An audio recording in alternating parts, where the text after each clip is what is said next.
Good morning, friends. Welcome back to the Say What podcast. My name is Hannah, and on this podcast, we like to talk about overcoming toxic purity culture, marriage, relationships, sex, painful sex, girly things. It's a really fun time here at the podcast, and this is your first time listening. Welcome. Hello. I love you. I'm so glad that you are here. I am recording this on Wednesday. It's supposed to come out Wednesday morning, but we were traveling and we were just late, getting home on Monday, and then we had our small group for church over at our house on Monday. And then Tuesday was just a long work day. So, we didn't have time to record the podcast, but here we are recording today. And I am wearing the coziest sweater that I've ever gotten in my entire life. I got a new sweater from H&M and I'm so obsessed. And if you're watching on YouTube, you can see how big and cozy it is. It's a turtleneck and I just love it so much. And it's very cozy, so I'm feeling cozy. I'm feeling in the holiday vibe, the holiday spirit. This episode is going to be about some holiday stuff. But before we get started, we got to start with some life updates. First, happy December. Can't believe December is here already. This year has flown by. I just celebrated my 29th birthday, and let me tell you, I feel like I look 29. Like I'm at the point now where I'm like, okay, I don't look like I'm 22 anymore. I definitely look like I am Tate's mom. Like nobody's wondering if I'm the babysitter. I am definitely his mother. And that makes me happy. Like I love, getting older, and it's really fun because we're, moving into different life stages and it's great. However, I don't like that I am feeling like I look 29. So like I put this outfit on and I was like looking at myself in the mirror and I was like, I look like I'm 29. I think it's the short hair, honestly. I think it's the short hair. I think it's the turtleneck. I am so desperate for my hair to get long. But let me tell you, this Bondi Boost shampoo and conditioner, game changer. Like I feel so much better with my hair getting longer. It's so much thicker. it has worked fantastically. If you were here back in July when all of my hair got chopped off and it wasn't my choice, you know how stressed I have been. And it is just getting longer. And I think that the length that's at now is the length that I wanted. And, I was happy. I think I would have been happy with it because it wouldn't have been that jarring, but I definitely miss my long hair. But it's coming. It's getting there. It's getting there. I always feel better when my hair's curled, and I just didn't have time to curl it today. So here we are. Let's see. What's some life updates? My son Tate is turning 2 on Christmas Day. And so I've been getting ready for his birthday and his Christmas. I got all of his presents. We do separate out birthday and Christmas. We are going to do probably birthday in the morning, Christmas in the afternoon. So that will be fun. And his birthday party is going to be after Christmas, and I've started planning that. We are going to do Choo Choo Tate is 2 because he is obsessed with trains. So that's going to be really fun. If you have a 2-year-old in your life who you need a birthday theme for, there you go. Choo Choo blank is 2. So that's going to be really fun. And big news in Tate's world, this is life-changing big news, is that he got accepted into our preschool, which is so exciting. So as they got accepted, a spot opened up for him to go to preschool. And what's really insane about that is we had our life group, which is me and Thomas lead a life group at church, and it's for parents with mom and dad or married couples with kids under 5. And all the kids come to the group and it's like pure chaos, but it's just so fun and so great. And so we have that group on Monday nights. And when we were doing prayer requests, we prayed that a spot would open up for Tate to go to preschool. That was our prayer request. And that next morning at 10 o'clock, I get a text like, hey, would Tate be interested in starting preschool in January? And we were like, yes, yes, yes. So we're so excited. I'm not going to get into the details of his preschool because I want to protect his privacy. However, he is going and I'm so excited, and it's going to be such a game changer for my life. I can't believe it. I'm so excited. I'm so nervous to send him to preschool because it's just like a new thing for him, and we've always been together all day, every day. Like we're not apart. And so for this to be, some time apart is going to be hard, but really good for both of us. So I'm feeling really excited about it, but nervous, of course, because it's just like a new thing. So it's going to be good, but I'm feeling all the feels about it. And we are honestly this month is the busiest season, it feels like, or the busiest month.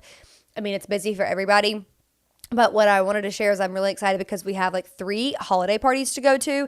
And I just wanted to celebrate that because we've been here for a year and a half now. And now we like are really getting a community. And we've been invited to these like Christmas parties, which is so fun and means so much to me. So I'm really excited for us to get to go to these parties and just, be around people. And it's so fun. And we also hosted Friendsgiving this year, which was incredible. And the food was so good and we had a blast. And so we're just like living our best life here in North Carolina. And it makes me really happy.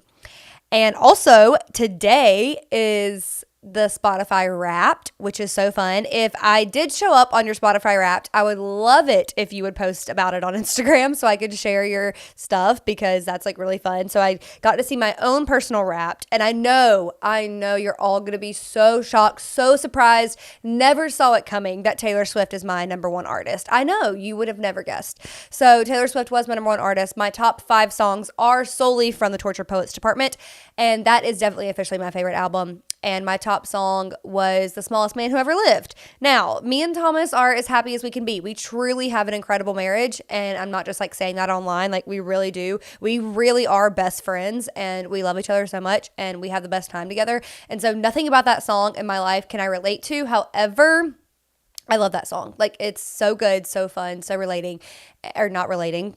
I just said that I can't relate to it. So it's not relatable. However, it is the best song and I love it. And it's just fun to see Spotify Wrapped. So if I show up on your Spotify, please share it share on Instagram so I can share your stories and it'll be so fun. What's really exciting about Spotify Wrapped is that 504 of you have my podcast as your top podcast. And that is the craziest thing I've ever heard. And it's so exciting. And that doesn't even cover all the people who listen on Apple. So it's just really encouraging to see that number. I've been doing this podcast for many years now. And to have that many people have my podcast as our top podcast is just like so incredible. It makes me feel so good, so happy, and that it really is making a difference. So thank you guys so much for listening to the podcast, being a part of the family.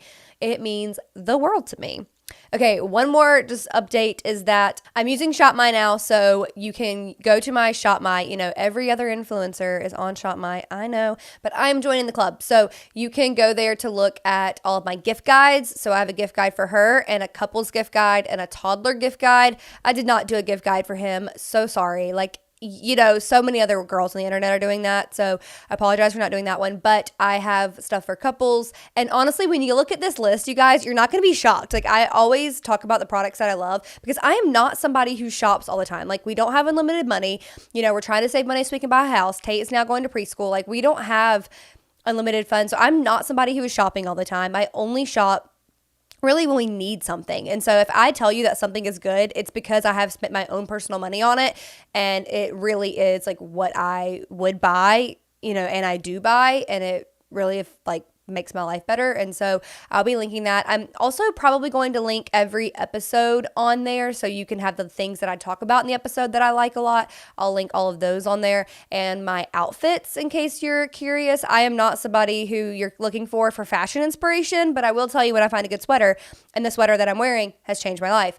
And I had to go shop. I did have to go shopping the other day because I was looking through my closet and I discovered that I only had one sweater, just one sweater, one black cropped sweater. I guess I just have donated all of my clothes away, and I went through my closet and I was like, okay, whichever clothes I do not, or whichever sweaters or outfit I did not wear last season, I'm getting rid of it. And then I just got rid of too many because last year I broke my leg, so I wasn't going anywhere. So of course I didn't wear those sweaters, but I definitely missed some of them. So we had to go to H&M and I had to get some sweaters, and their sweater selection this year is perfection. Like it's so good. And so I'll be linking what I'm wearing, and you're going to see a lot of repeats because I am Lizzie McGuire and I am an outfit repeater. So you are going to be seeing lots of repeats, but hey, that's okay. It's fine. It's fun. We're just having a good time.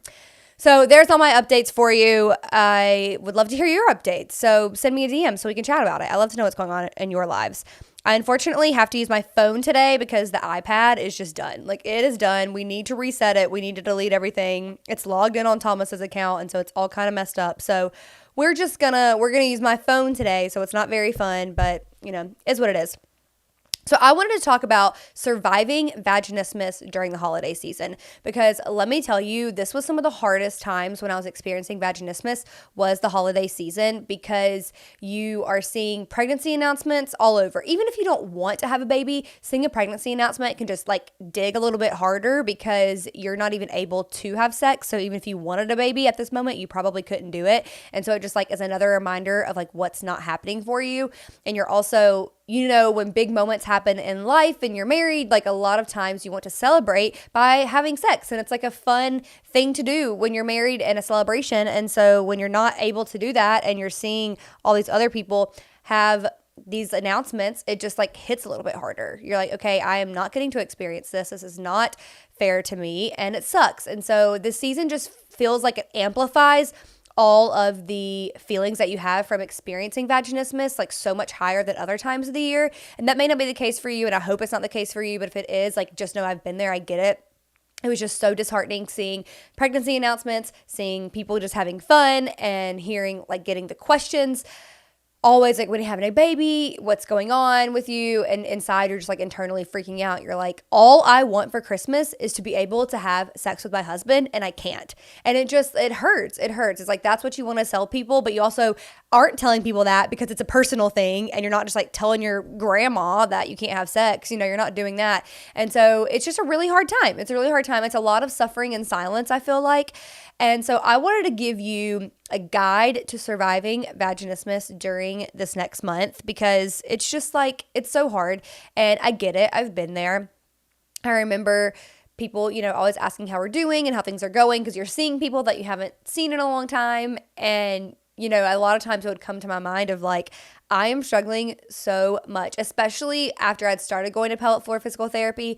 And I would just be like, yeah, I'm going to, I don't even remember. I don't think I told my family that I was going to pellet floor physical therapy. I don't have a lot of memories of that time, unfortunately, because during that time was also when I was going through a lot of crap. And so I don't have like a ton of like concrete memories of things, but I do remember like feeling like I couldn't share that during the holiday season. I obviously didn't want to, but people would ask how you're doing. And I'm like, this is what's happening. And you would say, but Hannah, you were talking about it on the internet. Yes, it is so different from talking about it on the internet versus looking someone in the face and talking about it. I have no problem doing it, but sometimes it's like family and close people, you just don't want to do that. It feels different. And then if you're traveling, you're thinking, okay, should I bring my dilators? Should I not bring my dilators? Okay, because I'm traveling, I'm going to miss a week of pellet floor physical therapy.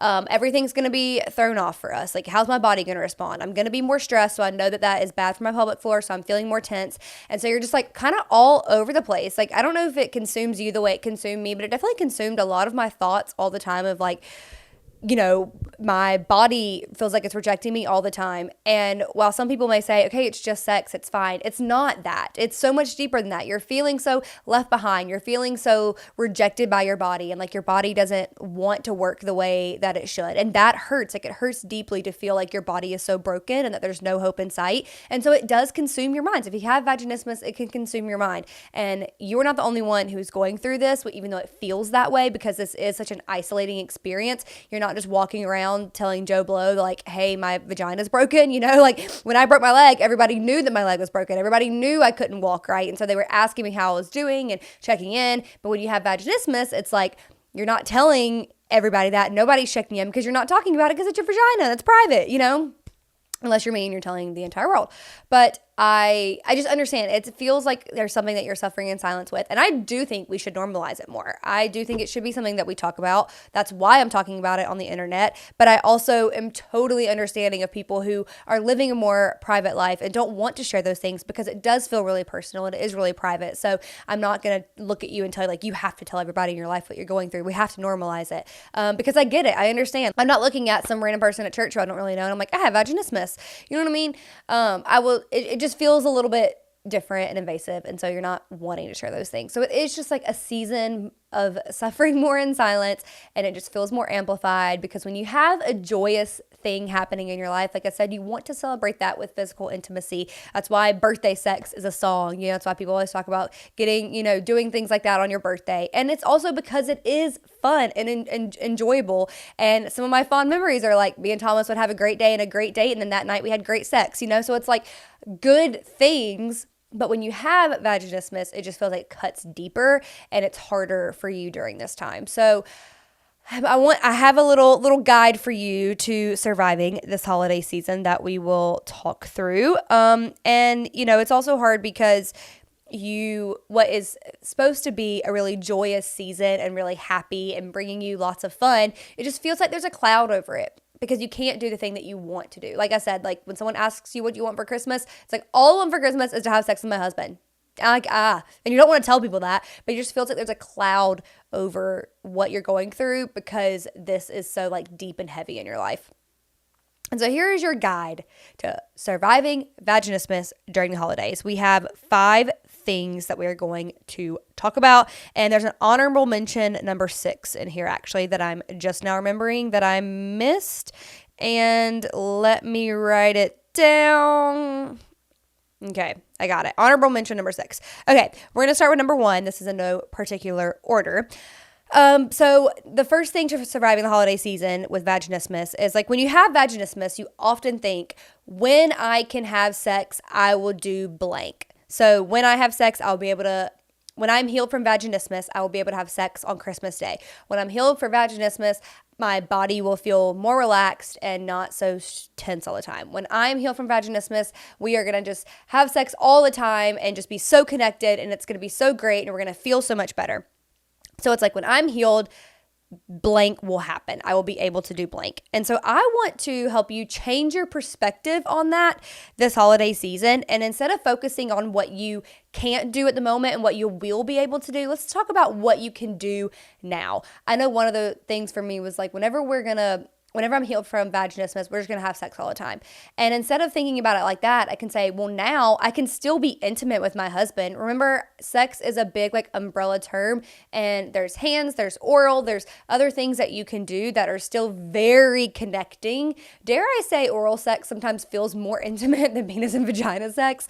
But, there's definitely this like intercourse is the term I'm going to start using instead of sex because sex is such an umbrella term, but there are other things that you can do now. So I want to encourage you to change your perspective from, okay, I can't do this to what can I do now? So while I'm healing in the healing process of healing from vaginismus, I can be intimate with my husband all the time. We can have a fulfilling life together if it is not including intercourse at the moment. We can go buy lingerie and be super sexy and make this a super sensual experience, even if we're not having penis and vagina. So I want to help you change your perspective on that from what I will do when I am healed to what can I do now. And let's focus on those things because I feel like I was in a season of waiting, like, okay, like I said, once I'm healed, then we're going to do this all the time.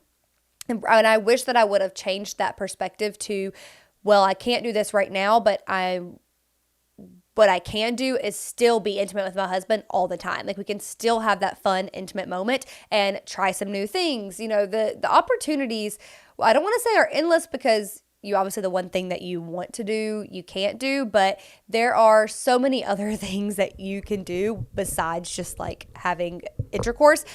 And so I want to change your perspective from what I can't do to what I can do during this time and really make that as fun and enjoyable as you can. Like I've said, one of the things is like, okay, when I'm healed from vaginismus, we're going to have sex on Christmas Day.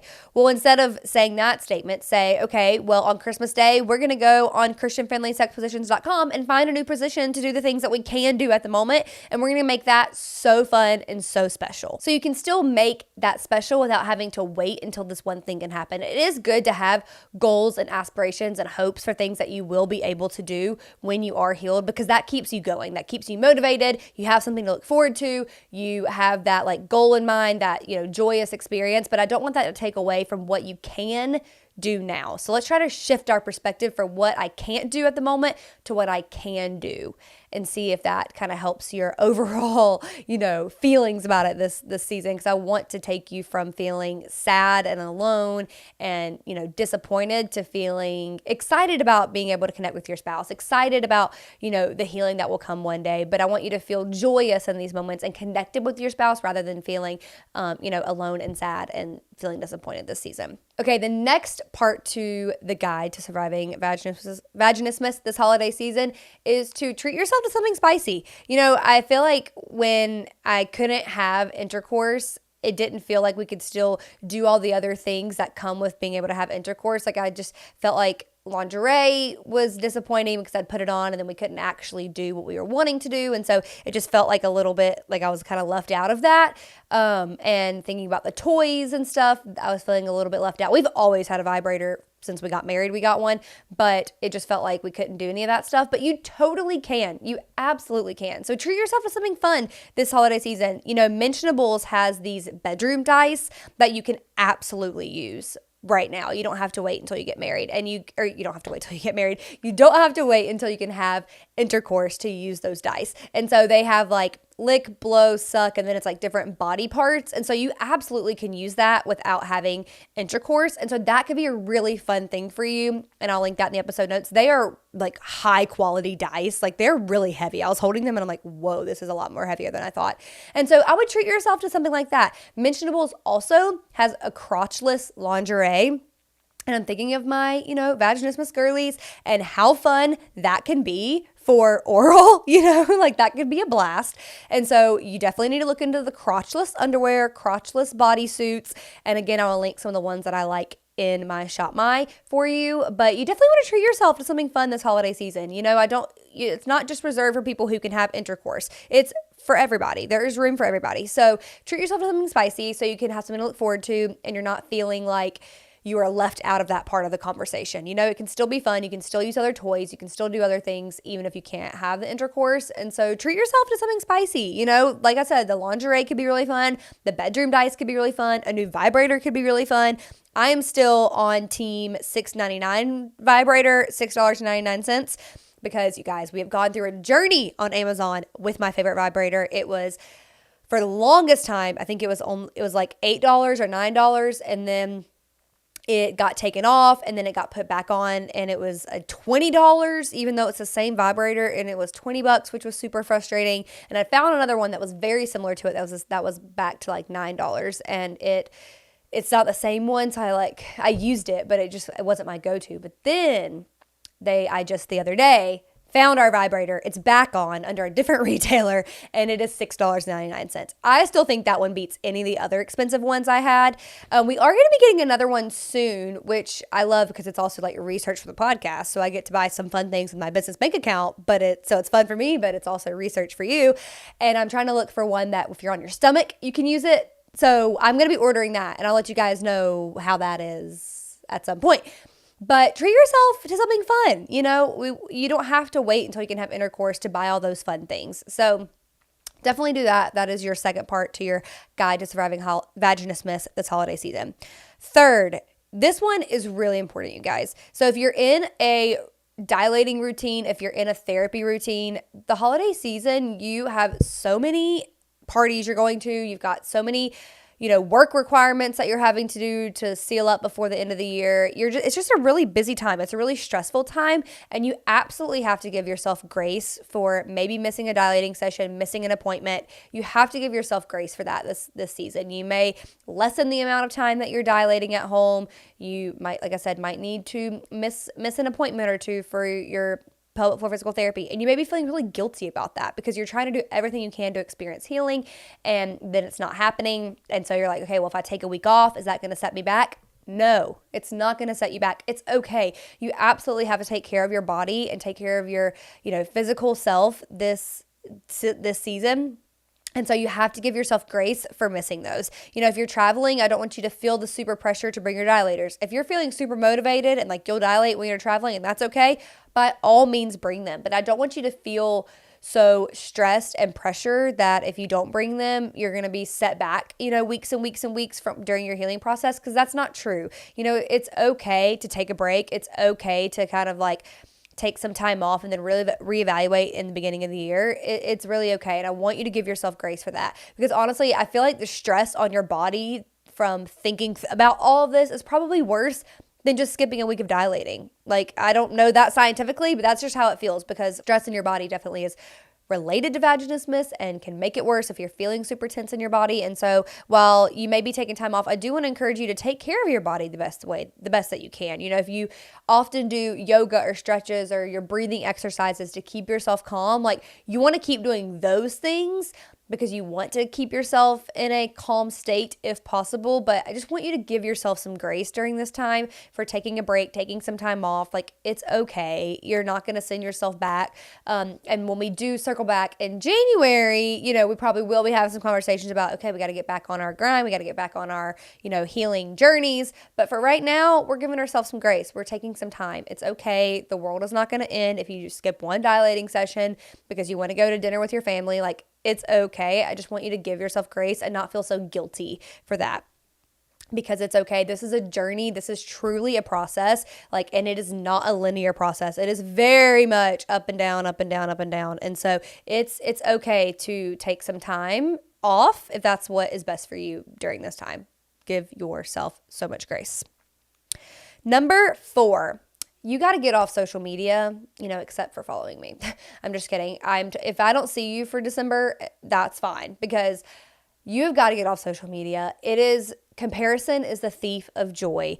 And when you're seeing pregnancy announcement after pregnancy announcement, when you're seeing just all these happy couples and everybody posting their highlights, which I do believe is a beautiful, wonderful part of social media. Like, on my personal Instagram, I am not posting about the fight that Thomas and I just got in. Like, I'm not posting about how hard I had it, how hard my day of parenting was. Like, I'm just not doing that. Now, I'm probably doing that on my podcast page because that is like the community that I have built on Instagram, on my little corner of Instagram, but I am not going to be posting that on my personal page. And so you're not going to see those things that people are going through, because most of the time social media is a highlight reel.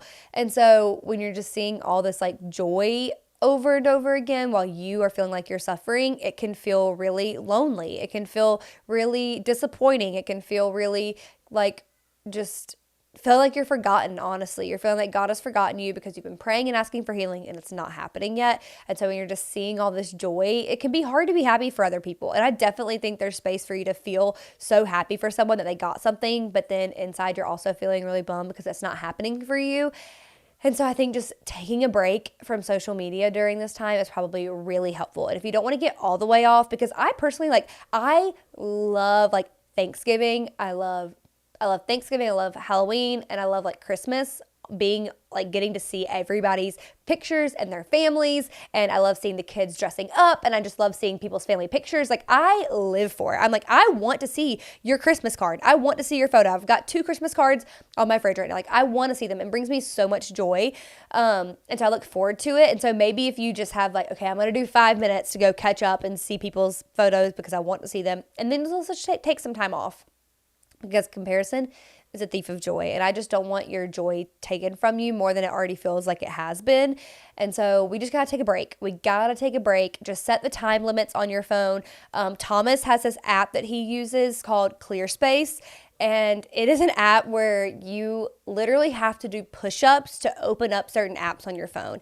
Now, I don't know that this would work. Maybe I should be doing this so I can actually work out some, but it literally locks you out of certain apps and it records you doing the push-ups. So you can't just click and say, oh, I did 10 push-ups, so let me in. It literally video records you doing the push-ups. It's crazy. It's so cool. And it has significantly decreased his social media use. It's really wild. Now he's over here trying to do his work hard, dad hard stuff, which is really fun and really cool. And if you are a dad, you should absolutely go follow Work Hard, Dad Hard, because he is posting some really cool dad content, which is awesome. But so he had to take it off his phone because he actually needs to be on social media to do what he's trying to do with Work Hard, Dad Hard. But it significantly decreased his social media usage, and it just made everything so much better. And so I highly recommend that app. It's free, I think, but it really has changed his life. So send that to all of your husbands who are spending too much time on their phones. You can use ClearSpace to get you off the apps. But for real, set time limits on the apps to where you are not going to be on them so much, so that way you don't have that comparison that is really can send you down to a really dark place. We really don't want you to be experiencing that.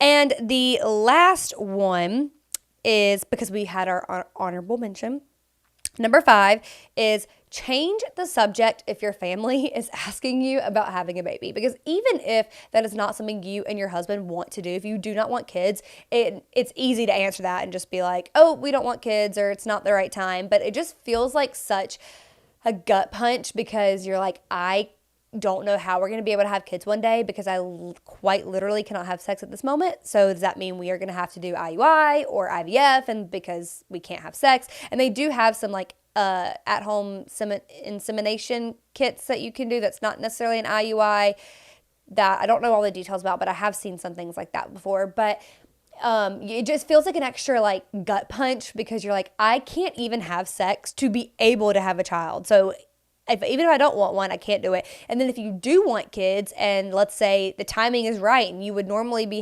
trying for a baby, it just feels impossible. And so you just hear that question and it hurts so much. So if people are talking to you about it, we change the subject. I just want to remind you that you can respond to somebody and say, no, like, we're not doing that right now, and that's just the end of the sentence. No, you can just say no. Or you can say, oh, it's not the right time yet, like we're not worried about it. Or nope, we'll let you know when it's time. We just have to cut that off fast and just change the subject. Because I don't want you to have to be lingering on those conversations with people that you don't want to have those conversations with. And so that's just a reminder that you can just say no, or you can be kind of snarky back to them and be like, when are you having a baby? Like just turn it back on them. Like, when are you having a baby?